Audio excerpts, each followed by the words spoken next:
Welcome back to Conspiracies to Go, and today I have a creepypasta story for you titled The Lake, and it's written by someone called Luna Kinesis. I'm sorry if I said your name wrong, but this is a real great story, so I just thought I'd share it with you guys. So sit back and enjoy. Cryptozoology has always been a minor interest of mine. I say minor because it was something I'd only enjoyed casually, a few internet articles here and there, scrolling through a couple of pages on a Tumblr blog dedicated to it, maybe watching one of those Bigfoot documentaries, you know, that kind of interest, nothing serious. Generally, that would be pretty common for most people. Most people, however, do not live in my little town where a supposed cryptid is how many folks here make a living. See, I live in a small town in the UK. More specifically in the northwest of England.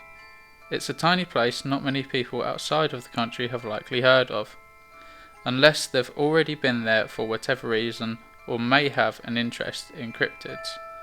My small town is situated by one of the many lakes that dot this part of the country, and as so many bodies of water do, we have our own Loch Ness monster, so many people claim anyway.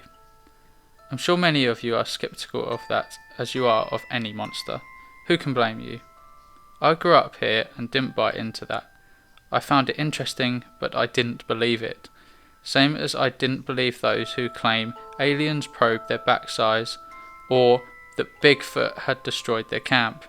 It was something to read about and enjoy, but not something I believed. Most of my generation, and that of my parents, felt the same. But many of my grandparents' era clung to the belief in this monster. They stayed away from the lake unless they were indecently sized boats, or one of many ferries that travelled the length of the lake to nearby settlements. Not us kids and teens though, especially not in summer. Most of the time, British summers are nothing to brag about. They're pretty warm, but usually cloudy, or wet. Sometimes, however, we were blessed with a heat wave. Nothing was better than a dip in the lake during the heat of the day. During the school holidays, the older kids would hang out by the lake well into the evening. The worst that ever happened was that someone could get a cramp while swimming and we'd have to get them back to shore, or someone would get their foot tangled in some lakeweed and freak out until they realised what it actually was. Nothing sinister, nothing serious, most certainly no lake monster. One particular day, during the Easter break, where it was much too cold to spend more than 5 minutes at a time in the lake, I was spending my time climbing one of the many tall trees that covered the areas around the lakes. Maybe I was a bit old for tree climbing, most likely, but it had always been something I'd enjoyed doing. Something about climbing as high as I could and settling down on a sturdy branch just overlooking my surroundings was something I enjoyed. Most of the time I'd just watch boats go up and down the lake, people going about their business, cars passing down the country roads, just typical stuff, not worthy of merit. But this day in spring was different. The day itself was like any other, a chilly but sunny day in late March. I'd already taken up my temporary church in an old oak, where I'd stay for an hour or so before going off to meet friends. From where I was perched, I could see two young kids, maybe around 8 or 9, playing down by the shore. They weren't close to the water, just sitting in the grassy little area, ways off the bank. Two girls. I couldn't really see what they were doing beyond that general observation. This was nothing out of the ordinary. What was unusual was the large, dapple grey horse trotting along the shoreline towards them. Horses weren't exactly an unusual sight themselves out in a rural town, but they were usually in their fields or accompanied by a rider.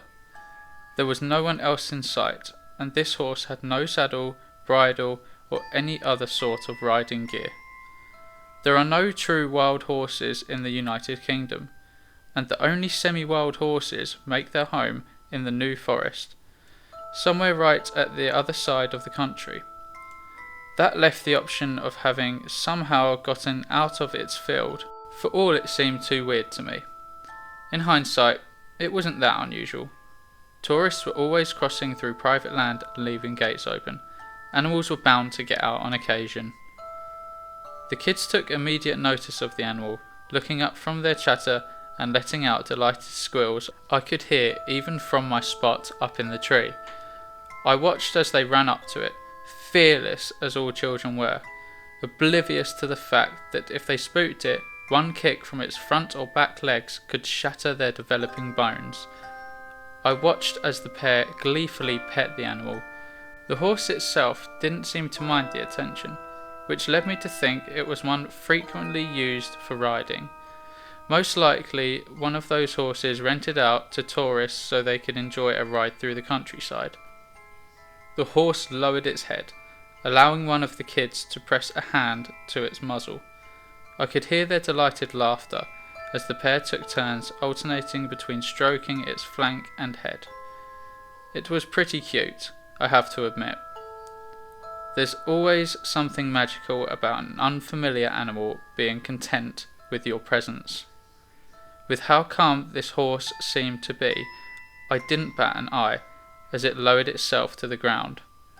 The pair of kids seemed ecstatic about this, climbing onto the animal's back.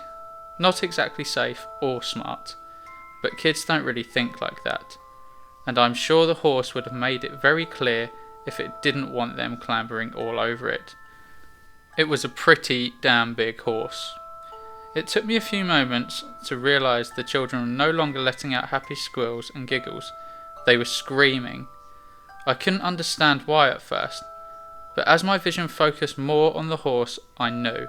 How I hadn't noticed the change, I don't know, but where once it had been dapple grey, it was now black, the kind of black that seems to absorb all light around it, distorting it. It seemed to be dripping wet. Even from my spot in the tree, I could see the tangled mess of its waterlogged mane and tail leaking water onto the ground. Its eyes were the worst of it. I shouldn't have been able to see them clearly from such a distance, but even in the dull spring sun I could see the glowing from those sickening milky eyes. It threw its head back, rising to its feet with the children still on its back. They were trying to get off, but they couldn't. I don't know how, and I'm sure they don't know either, but no matter how much they struggled and screamed, they couldn't get off that horse. It was like they were glued to it. I couldn't move from my spot, no matter how much my mind screamed at me to jump down and do something. Anything. I'm ashamed to admit fear consumed me. Sweat dripped down my brow, and as my breathing grew more rapid by the second, my heart, my breathing was so hard and fast, it hurt. I have no proper words to describe the primal terror that gripped me, the same terror I imagined gripped our ancestors when confronted by a giant cave bear or an angry mammoth. Where the fight or flight instinct would have kicked in, mine didn't. I was simply frozen. Frozen as the beast charged towards the water, screaming children on its back.